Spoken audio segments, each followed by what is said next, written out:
You guys know I own a lot of Tokay geckos. I think we are just about to hit the 20 Tokay mark. That spans from various, subadults, grow outs to adults, breeders, and then of course some of the babies that I've hatched out. I love Tokay geckos more than anything. They are probably my favorite species to work with, my favorite species to breed. All around, they are just an amazing gecko. Now, the only issue I really see with them is the heating needs. These guys need temps over into the 80s. That requires pretty much heat lights, heat tape, radiant heat panels, whatever you'd like to choose. Personally, I'm using heat lights, and right now I'm using about 16 lights. That's not gonna be the end of it. Of course, these babies are about to be growing out and into their own enclosures. Those are gonna be needing heating, and then of course I'm gonna buy more Tokays, because why wouldn't I buy more Tokays? Those are gonna need heating. Next thing you know, I'm up to 30 reptile lights for these Tokay geckos. Now, does anyone know what 30 lights cost in that electric bill?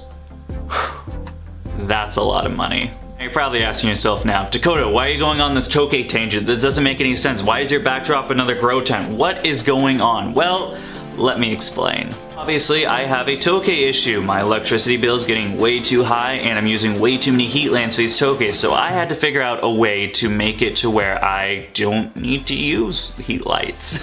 Now, when you ask most breeders how they're heating their Tokay geckos, they usually just rely on ambience. Their rooms are ranging anywhere from 82, 86 degrees, somewhere between there, and they just have a hot room full of Tokay geckos. However, when starting out my reptile collection, I was not smart and just picked anything that I thought was cool. So I have crested geckos, red tree frogs, mountain horn dragons, monitors, I have everything in between that I can't just set one room with direct heating.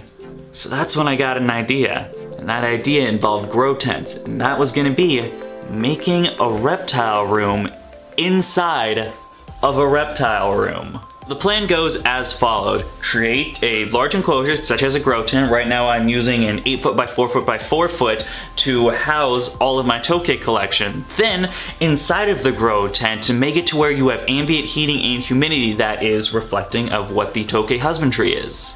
That way, now whatever is in this grow tent will not need any supplemental heating, and the humidity will also stay a lot higher. Basically, take a slice of Indonesian climate and stuff it in an 8 foot grow tent. Seems easy enough. Now you're probably asking yourselves, Dakota, how are you gonna pull this off? Well, I kind of already did, and let me show you.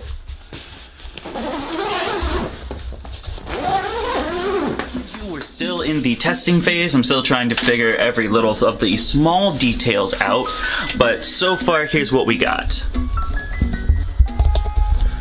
We've got one LED light for ambient lighting, of course. We have a space heater set at 82 degrees. I'm still waiting on a thermostat to get here so I can make sure that the temperature stays completely regulated. Obviously, the built-in thermostats on these things are very off. For instance, this says 82, whereas this thermometer says it's 79, so a little bit off, not the best, but it is working as far as I'm going for testing, making sure that this tent can hold temperatures into the 84, 85 degrees, and that it can, stay that way. And then real quick, guys, before we get going, if you guys could do me such a huge favor and just go down to that lower right hand or left hand corner and hit that like button for me, that would be amazing. And we're also doing a couple of giveaways right now, so if you do want to get in on that, make sure while you're there to hit that subscribe button and tune in on Saturday at noon to the live stream to learn more about it. Alright, back to the video. Tent idea that I have is very cool for two reasons. One, of course, being I don't need to use any heat. This is going to be, completely ambient. Humidity is going to be great in here. It's basically going to be perfect for Tokay geckos. But also, when you really think about it, this is a tight enclosed space where I don't need to worry about runaways. With that being said, I can really handle Tokay geckos to a whole new level in here, because if they run away, I don't need to worry about, running around chasing them, making sure, breaking that trust even further, trying to catch them so they don't get out. You're going to be staying in this, 8 foot enclosure to where I can calmly just get them back into their setup without any issues. Of course, I can just close this flap. It's a little difficult to zip back up, but I close that flap and then boom, Tokay training time. This is gonna be great for my Tokay babies because, Tokay babies are very skittish, they run away, they're very fast, but in here I don't have anything to worry about them getting out. So I can really come in here, open the cage and let some Tokay babies run around and just socialize them for a couple hours. Now I have two of these grow out bins that I've been using. The plan right now, so I have a temporary plan and a more permanent plan. The temporary plan right now is I have bins out in my car. They're like, I don't know, this tall? They're something like that. They're like 23, 24 inches tall. They're a lot bigger than these. So get those. What I'm gonna be doing is cutting out from front right here instead of the top, and then hot gluing some screen around it so they can't get out. And then what I'm doing is stacking them on top of each other, so pretty much right here we'll have all the Tokays and we'll have the space heater over here, so they're not getting any of that direct heat that could involve, you know, heating up the bin too much for them. Then, as soon as I wait, you know, the 6, 8, 12 years it takes for AP Cages to come out with their setups for me, I'm going to be getting T8s for these guys, which of course are 4-foot Vivs. I'll be standing them on top, so basically we'll just have a wall of Tokay enclosures, and then over here we'll have more of like the hatchling tub setup for the temporary guys that'll be going home with you, some of you. And, well, that about covers it. My crazy little Tokay plan, you know? Instead of using an entire room for heating, this room is about 40 by 28 feet, something like that. That would be way too big to heat, way too expensive, but heating up an 8 by 4 by 4 enclosure is very easy with something like a space heater.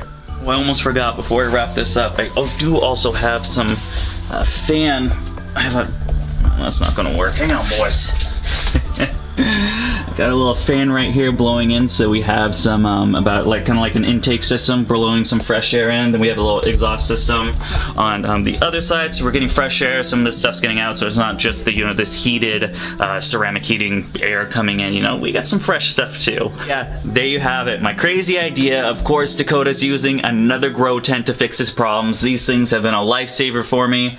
They're awesome, but of course, you know, we're probably here what everyone's here for. You know, we're gonna move on from this and onto the Chinese water dragon. So if we move on down to over here, we can go check out the water dragon. Alrighty. There he is in all his glory. Ooh, he does not like the camera. So, I mean, honestly, as far as an update goes, there's not much to say about this guy. He did shed. You can kind of see he has some stuck shed right here that I'll have to get out. Usually the spikes were a little difficult to get off, but other than that, it came off nice. You know, beautiful as always. Just an amazing guy. That beard is looking amazing, especially when he has it puffed up because he doesn't like the camera. Enclosure, you know, pretty much looks the same. Nothing too much to say about it. It's just a bunch of logs in here. I will be revamping it very soon. I'll be making a whole video about it, and you know, it's gonna be more also, you know, of course, you know, revamping a Chinese water dragon enclosure, but also going to be about how to make a grow tent, not go from something that looks like this, where it just kind of does look like you put some branches in a grow tent, to actually making it look more like a vivarium type style. Very excited about it. It should be coming out probably next week. I want to say around next week I'll be getting it. But other than that, you know, this guy's doing great. As far as handling goes, I really haven't handled him as much as I should, so he's gone a little bit to where he does not want to be handled too much, which is totally okay. I'm fine with him being more of a display animal, but it was really cool having a water dragon that was just totally fine with being handled. Alright, I think we're going to wrap it up with him, just because, you know, he's looking a little stressed. He's over here just giving me the stink eye, telling me to, you know, just leave him alone. So, you know, we'll leave him alone, right, Vic? We'll wrap this bad boy. That about's gonna wrap it up, guys. You know, of course, you know, we talked about the tent, got some cool things on there. You guys know, you know, my new nefarious grow tent deed is making a fucking grow tent into a reptile room. I figured I already made them into reptile enclosures. Why not make it to the next step, the reptile rooms now? You know, next thing you know, it's gonna be grow tents inside of grow tents. I'm losing my mind over here. We got a little bit update on Chinese water dragon. Of course, I'll be making that new enclosure here relatively soon. You should check it out, you know, sometime next week. You know, make sure you look out for it, you know.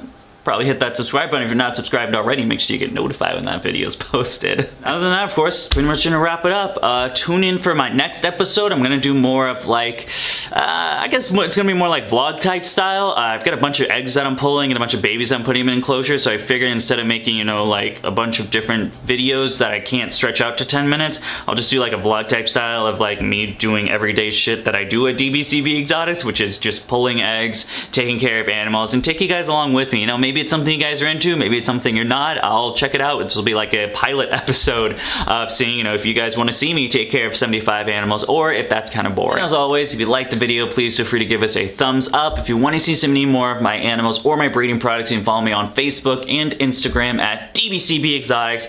Other than that, thank you for watching. I hope you have a great day.